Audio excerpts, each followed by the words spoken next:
अस्सलाम वालेकुम। क्या हाल है आप सब लोगों के? खैर खैरियत से हैं? तो भाई आज मैं फ़ारिग बैठा हुआ था और सोच रहा था कि क्या करूं। तो दिमाग ने कुछ ऐसी चीज़ें कहीं कि आप जो है वो वैसे ही आजकल माली हालात कुछ ठीक नहीं है, तो क्यों ना यूट्यूब के ऊपर काम करके कुछ अर्निंग की जाए। तो दिल ने ये कहा कि जी, अगर आप अर्निंग के लिए करेंगे तो ये आप जो है वो जस्ट लोगों को यही कहते रहेंगे कि जी सब्सक्राइब करें, लाइक करें, शेयर करें।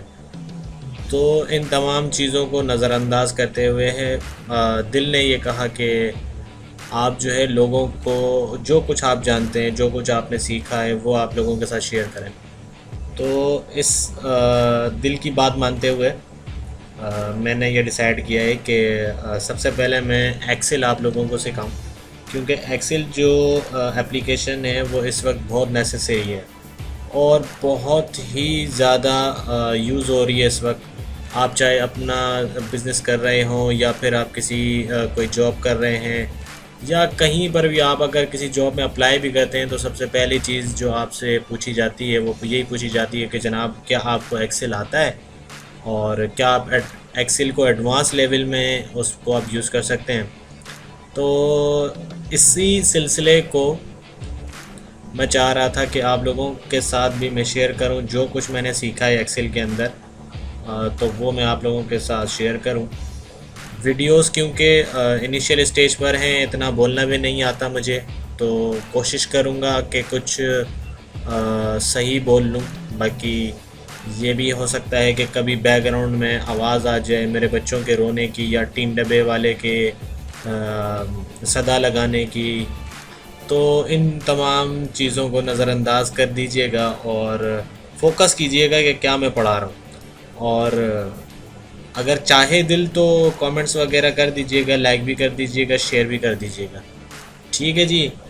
तो इस सिलसिले को स्टार्ट करते हैं और पहली वीडियो आप देख कर मुझे बता दीजिएगा कि आपको मेरी वीडियो कैसी लग रही है, सही लग रही है क्या, इसी अंदाज़ में मुझे आपको पढ़ाना चाहिए या मुझे फॉर्मल होना चाहिए जिस तरह बाकी यूट्यूबर्स करते हैं।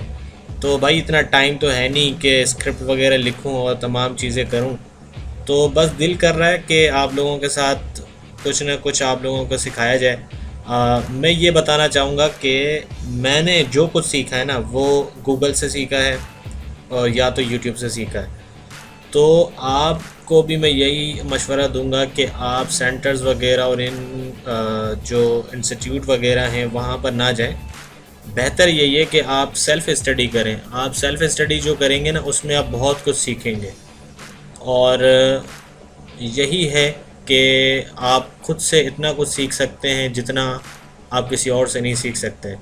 आप किसी और से अगर सीखेंगे तो आपको उतना ही आएगा जितना उसे आता है। अब ये मुझ पर भी अप्लाई होता है कि आप मुझसे फिर क्यों सीखेंगे।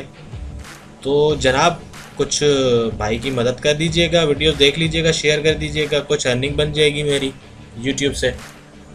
असल बात तो यही है ना। तो इस चीज़ को मद्देनज़र लाजमी रखिएगा। चलें स्टार्ट करते हैं। एक्सेल को मैं स्टार्ट करता हूँ बिल्कुल स्टार्ट से, यानी उन लोगों को भी एक्सेल चलाना आ जाए जो कि कभी सिस्टम पे बैठे नहीं है या उन्होंने कभी सिस्टम यूज़ नहीं किया। तो मैं सबसे पहले बताऊंगा कि जी इस एक्सेल स्टार्ट कैसे होता है। ठीक है जी। एक्सेल को जी स्टार्ट करने के लिए क्या करेंगे, ये देखें ये आइकन नज़र आ रहा है, इसको आप क्लिक कर दें। सिंपल, देखें एक्सेल स्टार्ट हो गया। कितना मुश्किल था ये काम जो अभी हमने किया ना, एक्सेल को स्टार्ट करना। ये देखें ये एक्सेल स्टार्ट हो गया। ओहो, एक्सेल को स्टार्ट करना बड़ा मुश्किल था। चलें एक्सेल को किसी और तरीके से भी स्टार्ट करना मैं बता देता हूँ। एक और तरीका है, वो ये है कि जी स्टार्ट, अच्छा यहाँ पर, ओ माय गॉड, ये तो अबे यहाँ पर भी है एक्सेल। चलें जी ये भी एक्सेल, ओए एक्सेल स्टार्ट हो गया। अच्छा और एक्सेल कहाँ से स्टार्ट कर सकते हैं? अच्छा यहाँ पर, अच्छा ये विंडो 11 है जी। तो विंडो 11 यहाँ पर पुरानी किसी विंडो के अंदर यहाँ पे ऑल प्रोग्राम्स वगैरह होते थे, और इससे पुराना विंडोज़ के, इससे जो पहले विंडोज़ थी उसमें भी बहुत सारी चीज़ें थी। अच्छा, यहाँ पर ऑल एप्स इसका यहाँ दिया गया है, तो यहाँ से भी आप इसको रन कर सकते हैं। ठीक है जी, कुछ समझ आ रहा है या मैं बहुत ज़्यादा फास्ट चल रहा हूँ? खैर, पहली वीडियो है, आप मुझे बता दीजिएगा ताकि फिर उसी तरह से थोड़ा सा चलेंगे। अच्छा जी, इसके अलावा शॉर्टकट्स की भी होती हैं जी। विंडोज़ की आपने देखी होगी जिसके ऊपर ना वो खिड़की बनी हुई होती है चार, जैसे पहले विंडो का एक आइकन नहीं होता था वैसे। उसको आप प्रेस करके आर प्रेस करेंगे तो रन आ जाएगा जी। फिर यहाँ पर आप लिखेंगे एक्सेल और एंटर कर देंगे। ठीक है जी, तो ये एक्सेल स्टार्ट हो जाएगा। और इसके अलावा और क्या तरीके हैं यार? और भी बहुत सारे तरीके हो सकते हैं। चलो आप भी मुझे कुछ बता देना। कुछ तरीके तो मैंने आपको बता दिए किस तरह एक्सेल स्टार्ट करते हैं। अच्छा जी, एक एक्सेल को स्टार्ट करने के बाद, यानी एक मुश्किल काम हमने सीख लिया कि एक्सेल को स्टार्ट कैसे करते हैं। अच्छा, ये बहुत सारी चीज़ें अब एडवांस वर्जन्स में आ रही हैं। पहले तो डायरेक्ट ही हम वर्कबुक पे आ जाते थे, वर्कशीट पे आ जाते थे। तो अब यहाँ पर देखें ब्लैंक वर्कबुक है। कहीं पर किसी एक्सेल में पुराने वर्जन्स में आप डायरेक्टली आ जाएंगे, कहीं पर ये जो लेटेस्ट हैं इन पे कुछ इस तरह के इंटरफेसेस हैं अब, तो आप ब्लैंक वर्कबुक ले लें। अच्छा जी, यहाँ पर देखें टैब्स सारे गायब हुए हैं। अब टैब्स इसमें गायब हुए हैं और इससे पहले जो थे वो फिक्स थे। तो आप अगर डबल क्लिक करेंगे ना होम पर, तो ये जी वापस आ जाएगा टैब। अब ये टैब्स कहलाते हैं, ये जो हैं होम, इंसर्ट, पेज लेआउट, ये सारे के सारे टैब्स हैं। और इसके अलावा यहाँ पे जी वर्कशीट्स होती हैं। अच्छा, ये भी बड़ा इम्पोर्टेंट पार्ट है कि किसी में इससे पुराने वर्जन में 3 शीट्स हुआ करती थी और अब एक शीट आया करती है। अब ये एक शीट क्यों आती है, इसका मुझे अभी तक कोई जवाब नहीं मिला। खैर चलें। अच्छा, इसमें 2 चीज़ें आ रही होती हैं। एक है ये वाली, यानी ये नंबरिंग आ रही है 1 2 3। अब ये हमारे हिसाब से तो लाइन होनी चाहिए, ऐसा ही है, ये लाइन है, ये लाइन कहलाएगी। और ये कॉलम्स है शायद। अरे एक्चुअल में वाकई ये कॉलम्स ही हैं, और ये क्या कहलाएंगी, रो। ठीक है जी, ये कॉलम नंबर ए, ठीक है, जिसको मैंने सेलेक्ट कर लिया, और ये रो नंबर 1। तो अगर मैं यहाँ पर खड़ा हो जाऊँ, तो अगर इसको मैं सेलेक्ट कर दूँ तो ये A1 बन जाएगा शायद। देखते हैं व्यू में जाके। इसकी एक और फॉर्मूलेशन की ना एक बार होती है जो कि हाइड है। इस वक्त में फार्मूला बार जो है वो विजिबल कर देता हूँ। ओड़े ये देखें A1 आ रहा है। अब ये A1 कैसे आ रहा है कि आप जनाब ये कर्सर जहाँ पर रख रहे हैं, तो कॉलम और रो इन दोनों को मिलाकर सेल जो सेलेक्ट होता है ना, उस सेल का नाम बनता है B6 जैसे बन गया, तो ये D4 बन गया, G9 बन गया। ठीक है जी, इस तरह D14। और अगर मैं ऐसे सेलेक्ट कर लूँ तो अब ये वो होगा ये कि जो सिलेक्ट हुआ होगा ना, ये आपने रेंज तो आपने बहुत सारी सिलेक्ट कर ली, लेकिन इस वक्त जो सिलेक्टेड है ना वो B3 है। तो B3 इस वक्त आपको नज़र आ रहा है। ठीक है जी। अच्छा, अब अगर हम नीचे ऐसे जाते जाएं तो इसमें रोज़ की तादाद कितनी है? अच्छा, रोज़ की तादाद अगर हम ऐसे नीचे जाएं, माय गॉड ये तो चलता ही जा रहा है। अच्छा, अगर मैं इसको कैसे ले जाऊं नीचे, तो आपके पास एक की होती है जिसे कहते हैं कंट्रोल, और 4 एरो होते हैं ऊपर नीचे दाएं बाएं, कीबोर्ड के अंदर होते हैं। ठीक है जी, लेफ़्ट राइट अप डाउन। तो आप क्या करें कि कंट्रोल को होल्ड करें, होल्ड करना है, पकड़ना है, ठीक है, और फिर डाउन को प्रेस कर दें। डाउन की जो है ना नीचे वाली, जिसका तीर का निशान नीचे, उसको प्रेस कर देना है। ठीक है जी, आप समझ जाइएगा। अगर कोई समझ ना आए तो फिर बताइएगा कमेंट्स में। ये देखें जी 10,48,576 लाइन्स है इसमें। अब उसके नीचे जी लाइन ख़त्म हो गई इसमें। तो इसका मतलब ये है कि इसके अंदर आप जो डेटा फीड कर रहे हो, अगर फॉर एग्जांपल 10,48,576 लाइन्स आपने फिल कर दी तो फिर ये शीट तो फिल हो गई। उसके बाद आपका डेटा कहाँ जाएगा? तो होगा ये कि ये क्योंकि एक लिमिटेड काम के लिए बनाया गया है एक्सेल में, लेकिन फिर भी इसमें आप 10,48,576 लाइन्स यानी इतना ज़्यादा डेटा फिल करना भी बड़ा मुश्किल काम होता है। तो ये जी इसका 10,48,576 इसमें लाइन्स है। ठीक है जी। अब वापस से आप अगर पहली लाइन पे आना चाहें तो कंट्रोल आप ऊपर वाली की जो ऊपर वाला एरो है ना उसको आप प्रेस करेंगे, कंट्रोल को होल्ड करके रखेंगे और प्रेस करेंगे ऊपर वाला। अच्छा, अब अगर मैं कंट्रोल लेफ़्ट प्रेस करता हूँ तो आप देखें XFD पे आ गए आप। अब इसमें रो की तादाद तो हमें पता लग गई, 10,48,576 लाइन्स हैं इसमें, लेकिन कॉलम्स की तादाद कितनी है? कॉलम्स की तादाद तो उसका अंदाज़ा नहीं हो रहा।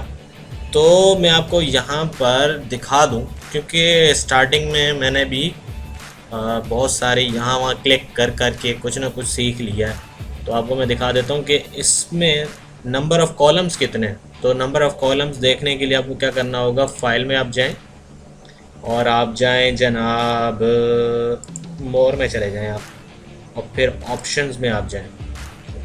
ठीक है जी। और फिर आप यहाँ पर इसका एक वो हुआ करता था जनाब, फार्मूला में आई थिंक, हाँ जी, R1C1 रेफरेंस स्टाइल, इसको आप क्लिक करें और ओके कर दें।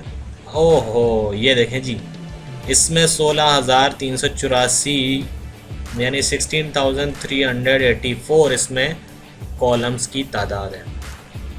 ठीक है जी। रो की तादाद आपको पता लग गई। मैं असल में थोड़ा सा फ्रैंक हो गया आपसे बात कर रहा हूँ, क्योंकि इस तरह मैं पहले किसी दौर में पढ़ाया करता था, तो मैं अब उसी एक्सेंट में चाह रहा था कि आप लोगों को मैं पढ़ाऊँ।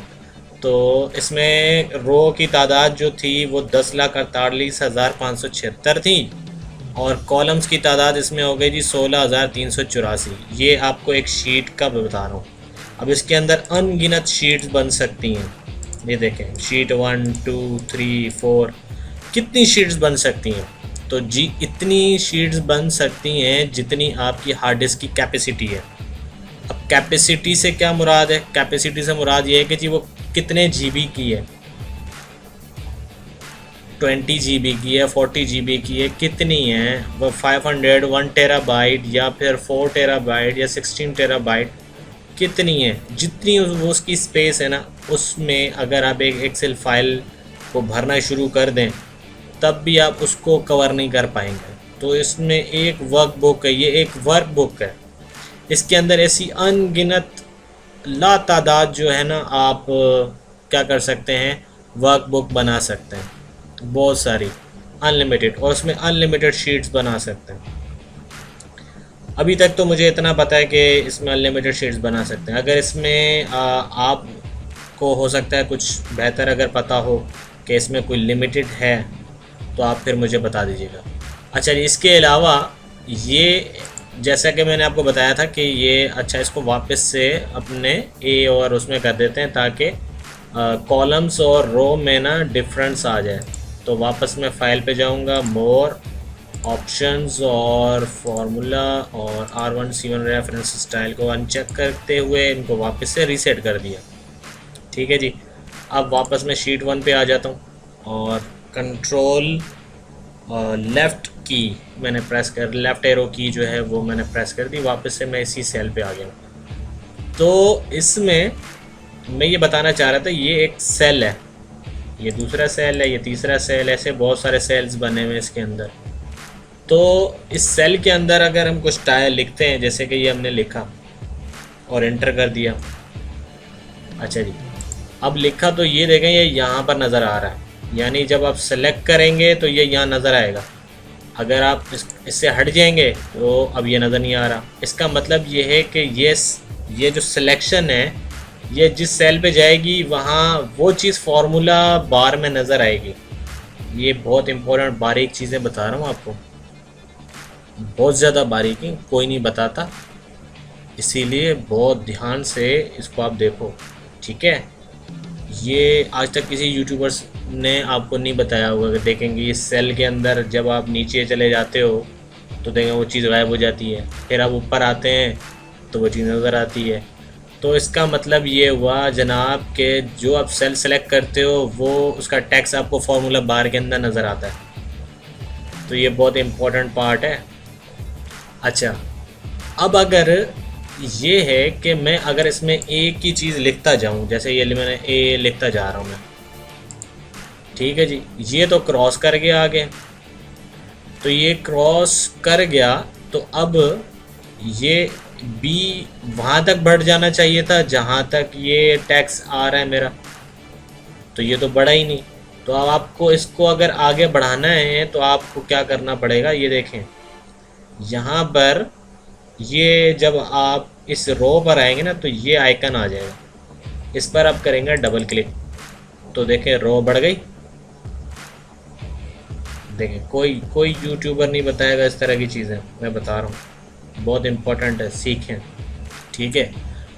तो जनाब ये देखें ये बी बढ़ गया, ये बी और बढ़ गया, ये बढ़ गया, बढ़ता ही जा रहा है, ठीक है। तो इस तरह आप इसको बढ़ा सकते हैं, इसको आप कम भी कर सकते हैं, रो को भी बढ़ा सकते हैं, कॉलम को भी बढ़ा सकते हैं, ठीक है जी। और डबल क्लिक करेंगे तो रीसेट हो जाएगा, यानी इसकी हाइट, जो इसकी हाइट है 15 पिक्सल्स, 20 पिक्सल्स, सॉरी हाइट तो 15 है, तो ये रीसेट हो जाएगा जब आप ऐसे यूँ सेलेक्ट करके, जैसे कि आपने कुछ टैक्स ऐसे आपने वो कर दिया ना, जैसे कि 1 को इधर, 2 को इधर, 3 को इधर, और अब आपको रीसेट करना है तो आप सबको सेलेक्ट करके डबल क्लिक करेंगे तो वो रीसेट हो जाएगा। इसी तरह अगर आपने यहाँ पे कुछ लिखा है, ठीक है जी, और आप इसको डबल क्लिक करें तो देखें ये टैक्स के मुताबिक रीसेट हो रहा है, टैक्स के मुताबिक एडजस्ट हो रहा है। तो अगर आप इसको हटा दें, हटाने के बाद अब आप इस पर डबल क्लिक करें तो देखें एक्सेल इसको रीसेट नहीं कर रहा, क्योंकि इसके अंदर हमने टैक्स दिया हुआ था, टैक्स दे दिया था ना, तो उसकी वजह से उसको एक्सेल ने एडजस्ट कर लिया। अब इसको वापस से रीसेट कैसे करेंगे, तो रीसेट करने के लिए जनाब क्या करें, आप इनको सेलेक्ट करके, ओ ये तो सारे हो गए। चलें, कभी टीचर से भी गलती हो जाती है, इसमें कौन सी बड़ी बात है, सीख ही तो रहे ना, कभी टीचर से भी हो जाती है। ये देखें अभी मैं वापस से इसको एडजस्ट कर लेता हूँ। तो जी ये ऐसे सेलेक्ट करके आप इनको बढ़ा भी सकते हैं बहुत सारे कॉलम्स को, और कम भी कर सकते हैं। कम तो हो नहीं रही, हो सकता है एक्सेल ख़राब होगा, चलें कभी न कभी तो सही हो ही जाएगा। अच्छा, ये मैं देख रहा था 8.63 इसकी जो है ना पिक्सल्स है, तो आप इसको सेलेक्ट करके 8.43, ओ माय गॉड, ये अभी आया था भाग गया वापस, नहीं सेट हो रहा यार। अच्छा, इसको मैं ज़रा इस तरह करूँ, नहीं हो रहा, तो ये तो सारे ही बढ़ गए। अच्छा, अगर मैं इसे होम पर जाकर, और यहाँ कोई आइकन थे मेरे ख्याल में, ऑटो फिट था शायद, नहीं ऑटो फिट नहीं था, इसको इसे कर देते हैं, इसे कर देते हैं कॉलम विद, ओ कॉलम विद आ गया ये। अच्छा 8.43 अगर मैं कर दूं, ओ ये तो रीसेट हो गया। तो इस तरह भी आप कर सकते हैं, कोई यूट्यूबर नहीं बताएगा, मैं बता रहा हूँ, देखें। तो जी अभी हम शीट के ऊपर काम कर रहे हैं। अब कुछ चीज़ें मैंने आपको बता दी, नंबर ऑफ़ कॉलम्स बता दिए, नंबर ऑफ़ रोज़ बता दी, ये बता दिया कि इसके ऊपर कोई भी अगर आप टेक्स्ट लिखते हैं तो वो आपको फार्मूला बार में दिखता है, और इसकी हाइट को और रो को अप एंड डाउन यानी बढ़ा सकते हैं, इंक्रीज़ एंड डिक्रीज़ कर सकते हैं, ठीक है जी। तो ये चीज़ें तो मेरे ख्याल में अभी तक आपको पता लग गई होंगी, क्लियर है। अच्छा, अब होम के ऊपर देखें, होम क्या होता है। अब मैं कुछ अपनी जदीद साइंसेस में ले आऊँगा, ठीक है, वो शायद हो सकती है हो सकता है ना हो। होम कहते हैं घर को, और घर जो होता है वहाँ पे इंसान रहता है, ठीक है। तो होता ये है कि घर में सारी बुनियादी चीज़ें होती हैं, यानी ज़रूरियात की सारी चीज़ें होती हैं, तभी उसे घर कहते हैं। तो इन्होंने जो होम इसका इस टैब का नाम रखा ना होम, तो मेरा जो पर्सनल ओपिनियन है वो ये है कि होम के अंदर इन्होंने वो तमाम कमांड्स रखी होंगी जो सबसे ज़्यादा यूज़ होती होंगी। हो सकता है बहुत सारे लोग इससे डिनाई करें, लेकिन मेरे हिसाब से होम के ऊपर इन्होंने तमाम ऐसी चीज़ें रखी हैं जो कि सबसे ज़्यादा यूज़ होती हैं एक्सेल के अंदर। अब आप आगे चल के फिर देख लेंगे कि क्या होम ज़्यादा यूज़ होता है या कोई और टैब ज़्यादा यूज़ होता है। ठीक है जी, मेरी बात को नोट ज़रूर कीजिएगा कि होम के ऊपर बेसिक्स कमांड्स होती हैं एक्सेल की। ठीक है जी, और इंसर्ट का मतलब ये हुआ कि जी कोई भी चीज़ इंसर्ट करना, ले आना शीट के अंदर, पेस्ट कर देना। ठीक है जी, तो बहुत सारे ऑप्शंस मौजूद हैं। तो जो इस शीट के अंदर इंसर्ट करे चीज़, तो फिर इंसर्ट का टैब यूज़ करेगा वो। ठीक है जी, होम समझ आ गया, इंसर्ट। अब मैं बताऊंगा पेज लेआउट। अब लेआउट जो होता है वो, यानी आप ऐसे समझ लें कि पेज है और पेज का जो है उसकी सेटिंग, यानी पेज तो बहुत सारे होते हैं और इसमें जो है प्रिंटर के अंदर, अब यहाँ पर जो कहानी आ जाती है ना वो जी प्रिंटर से रिलेटेड है। अब प्रिंट बहुत सारी पेजेस पर होते हैं, A4 साइज़ पे होते हैं। अब बहुत सारे, अब किसी को नहीं पता अगर तो वो फिर देख ले कि प्रिंटर के बहुत सारी टाइप्स होती हैं। लीगल होता है, A3 होता है, और इसके अलावा A4 होता है, लेटर साइज़ होता है। तो ये जी साइज़ हैं कुछ, इनके होता कुछ भी नहीं है, सिर्फ इनकी ना हाइट और विड्थ ज़्यादा और कम होती है। तो जो पेज की सेटिंग होगी, आप जो भी चीज़ ड्रॉ करोगे, जो भी चीज़ बनाओगे, जो भी चीज़ जिस पे आप काम करेंगे, वो सारी की सारी पेज लेआउट के अंदर, यानी इस टैब को आपने याद रखना है कि अगर आपने पेज की सेटिंग करनी है, यानी आपने कोई चीज़ ड्रॉ की है और अब आप उसको प्रिंट कर रहे हैं, तो लाजमी सी बात है कि उसकी सेटिंग कहाँ मिलेगी आपको, पेज लेआउट के अंदर मिलेगी। ठीक है जी, उसके बाद है जी फार्मूलाज। अब यहाँ पर सारे का सारा जो फार्मूलाज है, यानी जितने फंक्शंस हैं इसके, वो सारे इसी फार्मूलाज के अंदर हैं।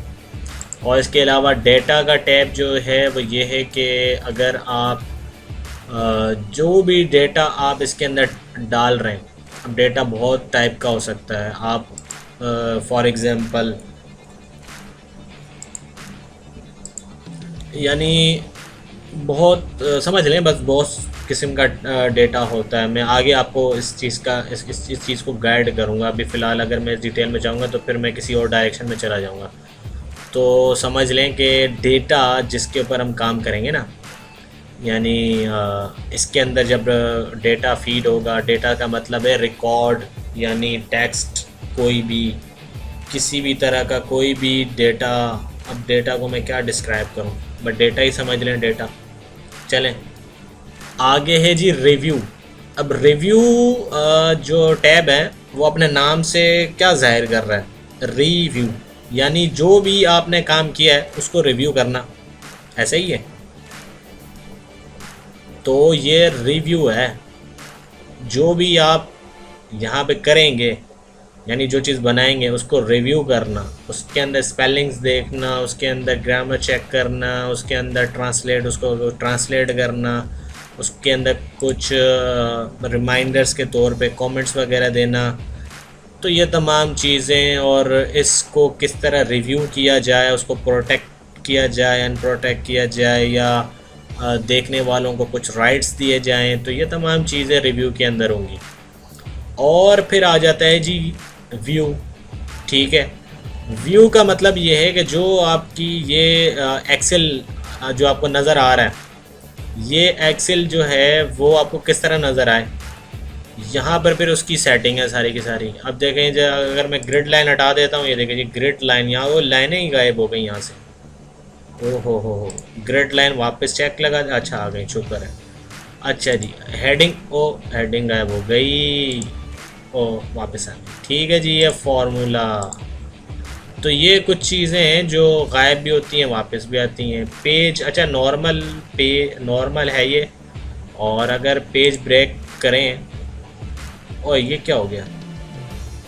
अच्छा, अगर मैं यहाँ पे कुछ लिखूं, अच्छा, ओ ये तो पेज बन रहा है भाई। ओए ओए ओए, ओए हाय, अच्छा ये पेज बनाता है। तो ये जी पेज ब्रेक प्रीव्यू है, यानी आपको ये पेज की साइज़ दिखा देगा। अच्छा, अगर मैं कोई यहाँ पे जाके कुछ लिख दूँ तो ये देखें, अब ये आपको इसने ना ये पेज की सेटिंग दे दी है। ये पेज नंबर 1 है, ये 2 है, ये 3 है। तो इसमें आपको पेजेस भी दिखना शुरू होगा। अगर आपको पेज वाइज काम करना है, पेज लेआउट के अंदर काम करना है, तो आप पेज ब्रेक प्रीव्यू करेंगे। अच्छा जी, पेज लेआउट अगर आप क्लिक करते हैं तो ओए, इसमें तो फिर वर्ड की तरह MS वर्ड पे अगर किसी ने काम किया तो इसमें हेडर फुटर और तमाम चीज़ें आ गई हैं, और पेजेस बिल्कुल अलग अलग हो गए हैं बिल्कुल। अच्छा जी, कस्टम भी होगा कि आप इसमें कुछ अपने से खुद से बनाएं। इनको हम बाद में फिर रिव्यू करेंगे, क्योंकि फिर मैं आपको ये सारे के सारे फंक्शनैलिटी 1 बाय 1 करके आपको मैं बताऊंगा, क्योंकि बेसिक से एडवांस की तरफ जाएंगे हम बिल्कुल। तो मैं छोटी से छोटी बारीक से बारीक चीज़ भी आपको इंशाल्लाह बताऊंगा, गाइड करूंगा। और आप मुझे अपने कमेंट्स भी दीजिएगा कि मैं सही जा रहा हूँ या ज़्यादा पका तो नहीं रहा आप लोगों को। अगर थोड़े से पक भी जाएं तो चलें, बर्दाश्त कर लें। बेचारे वो लोग जिनको एक्सेल चलाना बिल्कुल भी नहीं आता, वो तो कम से कम सीख लेंगे ना। ठीक है, तो यहाँ तक क्लियर हो गया जी। Home, insert, page layout, formulas और हेल्प, तो फिर माइक्रोसॉफ्ट वालों से अगर आप हेल्प लेना चाहें तो ले लें, लेकिन कैसे लेंगे? सब के सब जो है वो इलीगल यूज़ कर रहे हैं एक्सेल, पता ही होगा सबको। अच्छा जी, ये यहाँ तक कहानी। अच्छा, इसको तो यार वापस सेट कर लेता हूँ, नॉर्मल। अच्छा जी, ये नॉर्मल हो गया जी। अच्छा, इसके अंदर, अच्छा इसके अंदर और मुझे क्या बताना चाहिए बेसिक में? मेरे ख्याल में यहीं तक दी एंड करते हैं, ठीक है, क्योंकि वीडियो फिर बड़ी हो जाएगी, फिर अपलोड करने में बहुत ज़्यादा दिक्कत होगी। तो यहाँ तक इसको रखते हैं, और आप मुझे बताइएगा कि आपको वीडियो कैसी लगी। और मैं बिल्कुल इंशाल्लाह आपको बहुत सारी चीज़ें सिखाऊंगा इसके अंदर, और बेसिक से एडवांस की तरफ हम जाएंगे। तो सबसे अभी बेसिक ही चल रहा है, तो यार देख लो, बस नज़रअंदाज करो, भी देख लो, ठीक है। अब बोलने वाली चीज़ जो ज़रूरी इम्पोर्टेंट है, सब्सक्राइब, लाइक्स और शेयर्स कर लेना अगर पसंद आए तो। नहीं आए तो फिर आपकी मर्ज़ी है, मैं क्या कर सकता हूँ, मर्ज़ी के मालिक हो। 100 वीडियोस देख लोगे लेकिन किसी गरीब का भला नहीं करोगे आप, ठीक है। तो अभी इसको यहीं तक रखते हैं। काफ़ी बड़ी वीडियो हो जाएगी अगर मैं मज़ीद आगे की तरफ गया तो इसको मैं करता हूँ दी एंड, ठीक है जी। थैंक यू फॉर वॉचिंग, अल्लाह हाफ़िज़।